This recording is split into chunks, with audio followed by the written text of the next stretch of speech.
अस्सलाम वालेकुम। कैसे हैं आप सब? उम्मीद करती हूँ आप सब खैरियत से होंगे। आज हम अपने किचन में बना रहे हैं बिल्कुल रेस्टोरेंट स्टाइल मटन कुन्ना। ये बहुत ही आसान रेसिपी है और बहुत ही लाजवाब टेस्ट की बनेगी। ये हम बहुत ही सिंपल तरीके से बनाएंगे। चलिए जल्दी से हम इस रेसिपी को बनाना स्टार्ट करते हैं। सबसे पहले हम एक मिट्टी की हांडी लेंगे। मटन कुन्ना इसमें ही बनाया जाता है। इसमें हम हाफ़ कप घी शामिल करेंगे। अगर आपके पास नहीं है तो आप सिंपल जो घर में हम बर्तन यूज़ करते हैं वो भी इस्तेमाल कर सकते हैं। उसके साथ ही इसमें एक मीडियम साइज़ की प्याज शामिल करेंगे। घी को अच्छी तरह गर्म कर लीजिएगा। उसके बाद हम इसमें प्याज शामिल कर देंगे। प्याज को हमने बहुत ज़्यादा गोल्डन डार्क ब्राउन नहीं करना, हमने इसको लाइट गोल्डन ब्राउन करना है।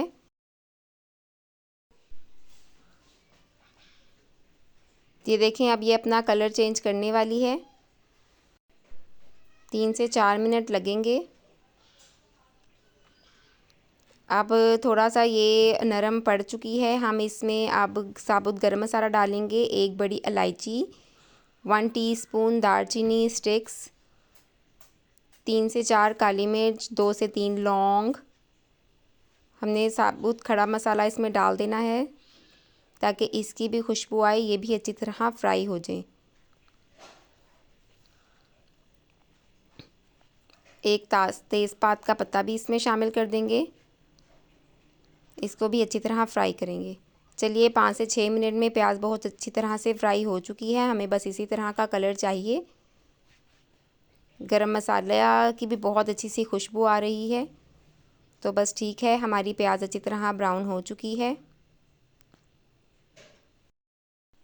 चलिए बस अब हम इसमें मटन शामिल करेंगे। ये मैंने अच्छी तरह धो लिया था। ये 750 ग्राम मटन है, 3 पाव के लगभग। ये अच्छी तरह मैंने वॉश कर लिया था। वॉश बहुत अच्छी तरह से करिएगा। अब हम इसमें मटन डालने के बाद इसको भी अच्छी तरह से फ्राई करेंगे। 3 से 4 मिनट हमने इसको अच्छी तरह से फ्राई करना है ताकि गोश्त की एक जो स्मेल होती है वो बिल्कुल भी ना रहे और लाइट गोल्डन सा इसका भी कलर हो जाए। चलिए बस 3 से 4 मिनट हो चुके हैं। मटन अच्छी तरह फ्राई हो चुका है। कलर भी आप देख सकते हैं कि इसका चेंज हो चुका है। अब हम इसमें 1.5 टेबल स्पून लहसुन अदरक का पेस्ट शामिल करेंगे और इसको भी अच्छी तरह फ्राई करेंगे। चलिए लहसुन अदरक भी अच्छी तरह से फ्राई हो चुका है। अब हम इसमें मसाले शामिल करते हैं। 1 टेबल स्पून सुरख मिर्च पाउडर, 1/4 टीस्पून हल्दी पाउडर, 1.5 टेबल स्पून धनिया पाउडर। आप नमक मिर्च आप अपनी टेस्ट के मुताबिक भी शामिल कर सकते हैं। थोड़ा सा पानी शामिल करेंगे ताकि मसाला नीचे लग ना जाए। अब इसकी भी अच्छी तरह भुनाई करेंगे। बाज़ लोग अगर आप स्पाइसी खाते हैं, बाज़ लोग स्पाइसी खाते हैं तो आप मिर्च थोड़ी सी ज़्यादा भी रख सकते हैं। चलिए अच्छी तरह से फ्राई हो चुका है। आप माशाल्लाह से कलर देख रहे हैं कि कितना खूबसूरत कलर आ चुका है।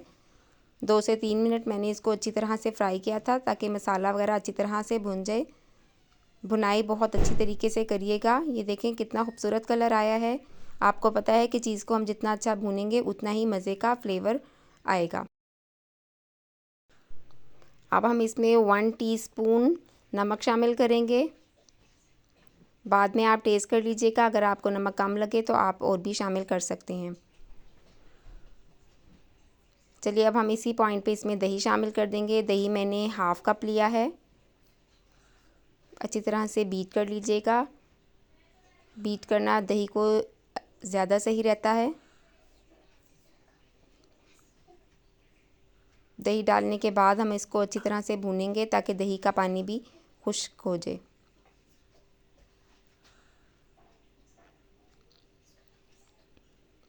माशाल्लाह से बहुत अच्छा सा ये भून चुका है। दही का पानी भी ख़त्म होने वाला है। कलर भी आप देख सकते हैं कि बहुत ही खूबसूरत कलर आ चुका है।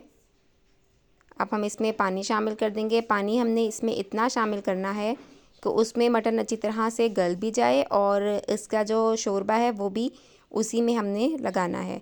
3-3.5 ग्लास मैंने इसमें पानी शामिल किया है। अब हम इसको ढक देंगे तकरीबन आधे घंटे के लिए। दूसरी तरफ हम इसका मसाला शामिल करेंगे। 1 टीस्पून ज़ीरा, थोड़ी सी जायफल, जावित्री, इन तमाम चीज़ों को हमने हल्का सा रोस्ट करना है। उसके बाद हम इसको पीस लेंगे। ये देखिए मैंने इनको तमाम चीज़ों को पीस लिया है। और अब हम इसमें 1 टीस्पून गरम मसाला पाउडर शामिल करेंगे, 1/4 टीस्पून काली मिर्च पाउडर। फिर इनको मिक्स कर लेंगे। ये हमने ऊपर से इसमें डालना है।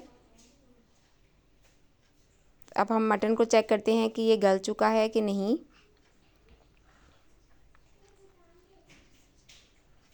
बहुत ही अच्छी खुशबू आ रही है।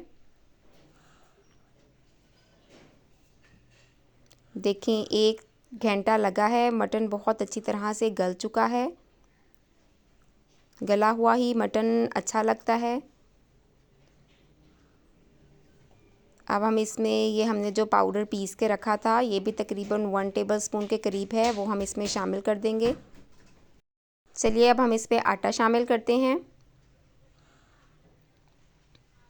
1.5 टेबलस्पून या आप अपनी ज़रूरत के मुताबिक इसमें आटा शामिल कर लें। थोड़ा सा पानी शामिल करेंगे और इसको घोल लेंगे। अच्छी तरह मिक्स करना है, कोई गुठली वगैरह नहीं होनी चाहिए। अगर आप थोड़ा सा थिक खाते हैं तो आप थोड़ा सा आटा और शामिल कर सकते हैं। मैंने बिल्कुल मुनासिब सा रखा है। थोड़ा थोड़ा डालते जाएंगे और मिक्स करते जाएंगे। चलिए 15 मिनट के लिए इसे ढक देते हैं ताकि ये अच्छा सा तैयार हो जाए, एक ही कच्चापन भी ख़त्म हो जाए। चलिए 15 मिनट हो चुके हैं। अब हम इसे सर्विंग बाउल में निकाल लेते हैं। वो भी मैंने मिट्टी का ही लिया है।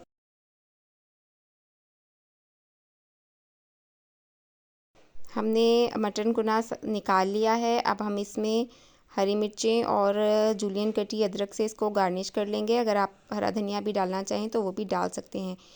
अब इसे आप तंदूरी रोटी के साथ या नान के साथ सर्व करें, ये बहुत ही मज़े का लगता है।